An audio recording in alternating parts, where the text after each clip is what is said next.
for like dinner?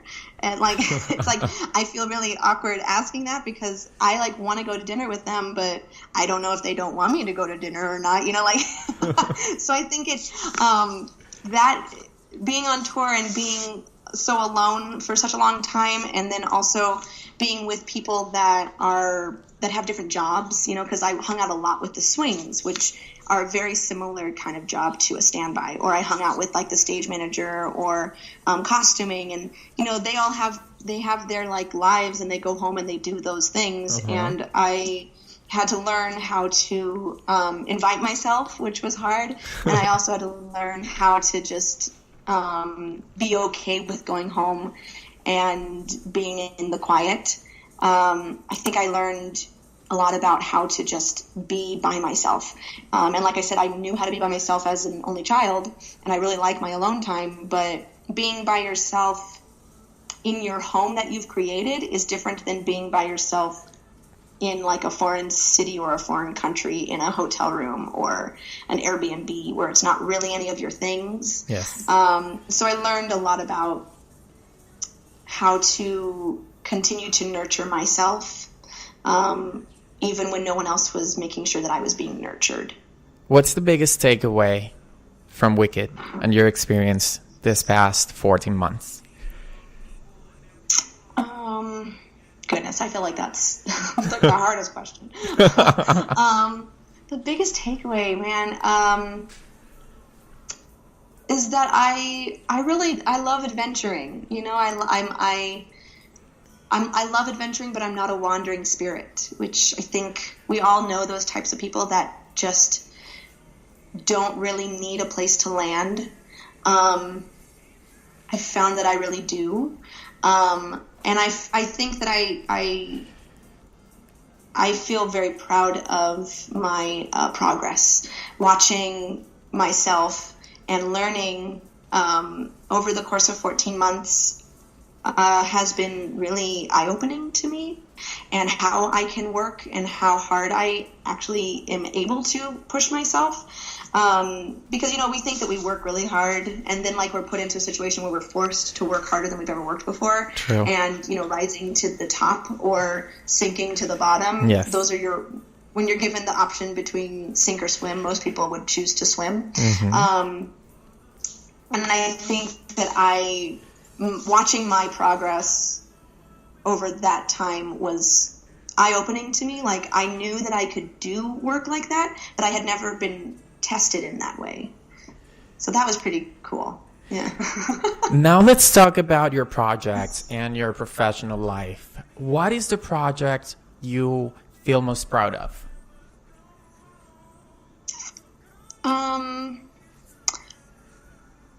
I probably, there's a couple. I mean, Wicked, obviously, I'm very, very proud of that. I'm also very proud of my time at Frozen. I'm proud of the work that I did at Frozen. And I'm proud of the, just watching the project from the ground up was very exciting. And so I'm proud of that, but I'm also proud of, there's this project that I did, at Bucks County Playhouse, which is in Pennsylvania, New Hope, Pennsylvania. And it was 2015, and I flew to New York just for audition season, and I had never gone for audition season before. And it was my first time traveling on my own, where I was going to figure it out as I was going. And my first audition in the city was for a production of Company with the director Hunter Foster. I don't know if you've heard of him. Yes. He's, Sutton Foster's older brother. And it was no big deal. He was just my favorite Broadway guy, like, ever since I was, 12. So I was, very excited and nervous and, scared, but also, ready to prove myself. I don't know. I just felt such a kid, even though I was, 25. But I went – that was my first audition in the city. And I literally got the phone call the next day that I booked the job. So going into the city and trying to navigate all of the auditions and figuring out how to audition in New York, which is so different than auditioning in California, and walking into a room where I knew absolutely no one, and doing material that I was really I was really close to. And so I knew I had a story to tell. And then, like, you know, coming out of that room and then, like, booking the job and then doing a show on the East Coast, you know, as, like, a non-union performer with all these Broadway veterans, it was a pretty exciting and just, I was so in awe of that entire production. Like, we had 2 weeks to put the show together, and it was just, like, so cool. So that's something I will always be very proud of, just because I felt very brave doing that. And I think that kind of led the way to me being feeling brave enough to audition for Wicked, for Frozen, and for a lot of my other projects that I've done in California, just because I felt like there was this new sense of self after that project. I made new connections with people. I worked with amazing performers, people that I can't even believe that I've worked with. So that's something I think I'll be proud of forever. What about your biggest obstacle? Because we know that in life, not everything is pixie dust, as we say in Disney. Mm-hmm. So what about the biggest obstacle? What has been the biggest obstacle for Chelsea Emma Franko? I don't know. That's hard. I think sometimes I can get in the way of myself. I think all of us can get in the way of ourselves. Yes. We can almost, without knowing it, like on a subconscious level, self-sabotage. And I think I've definitely been that type of person in the past where I felt like I was scared, and so I let those fears take over, and then I didn't get the job.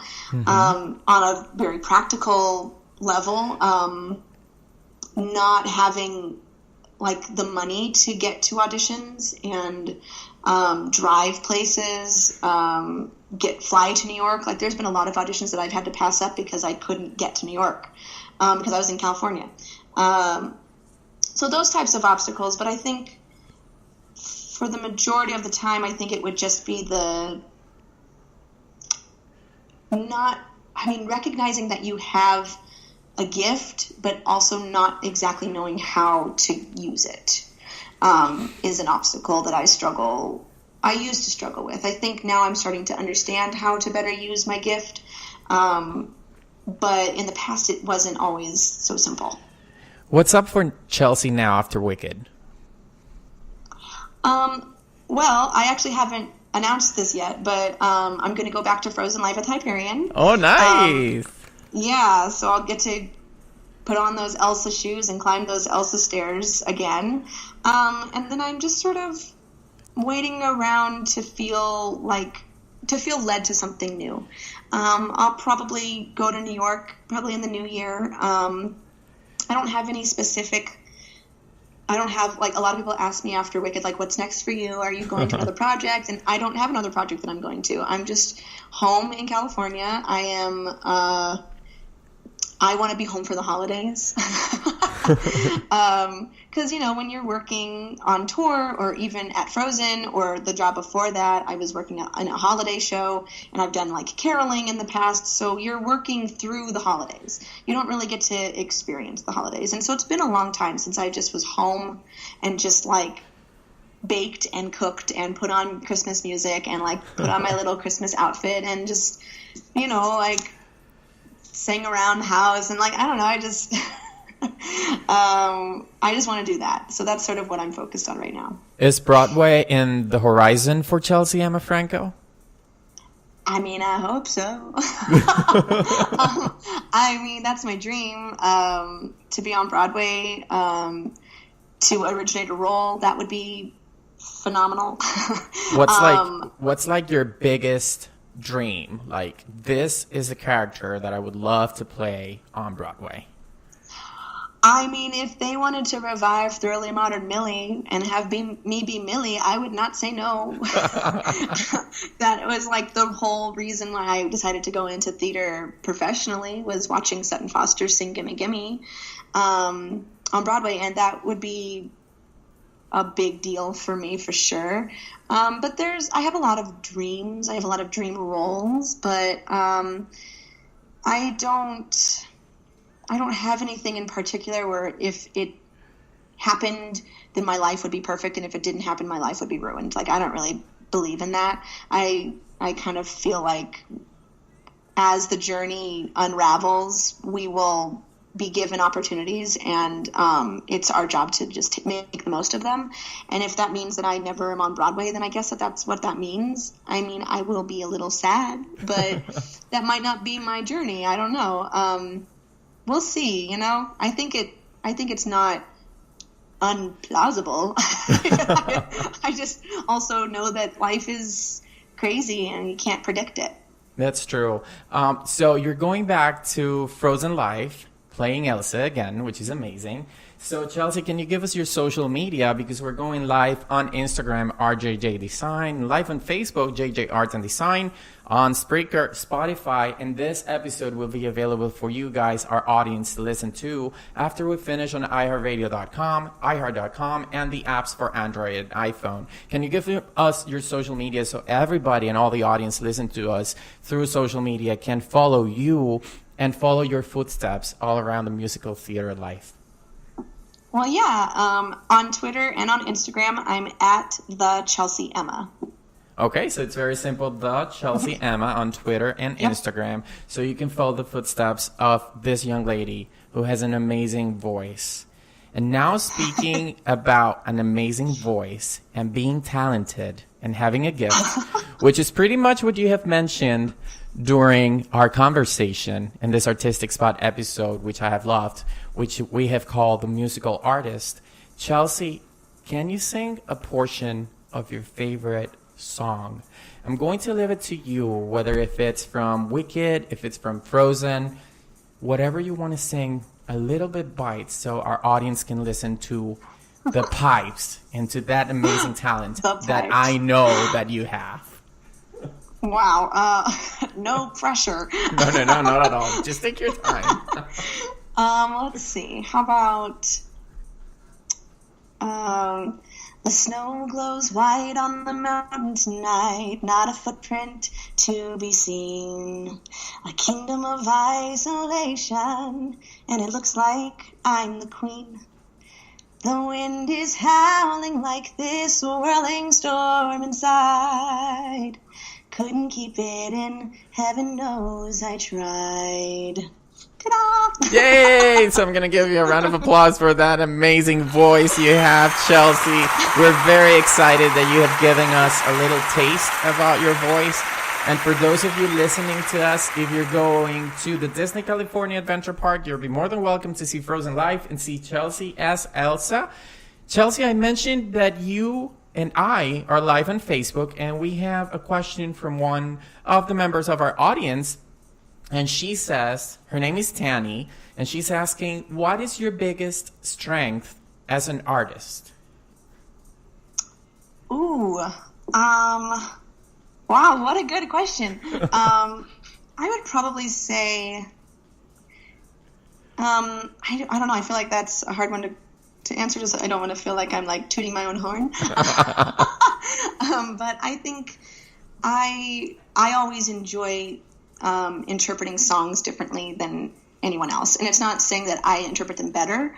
It's just, I feel like it's fun for me to find a new way to think about the lyrics or to interpret the melody or the way that my particular voice sort of surrounds the song.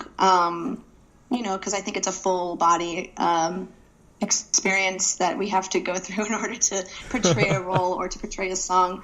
So I would say that probably. I always try to add a little light, even in the dark times, like in No Good Deed, which was my favorite song to sing, but it's the darkest song that Elphaba sings in the show. Yes. So I that was my favorite one, and I feel like every Elphaba has sung it differently, but it's fun to find the new ways, but also to like honor the girls and the women that have come before you.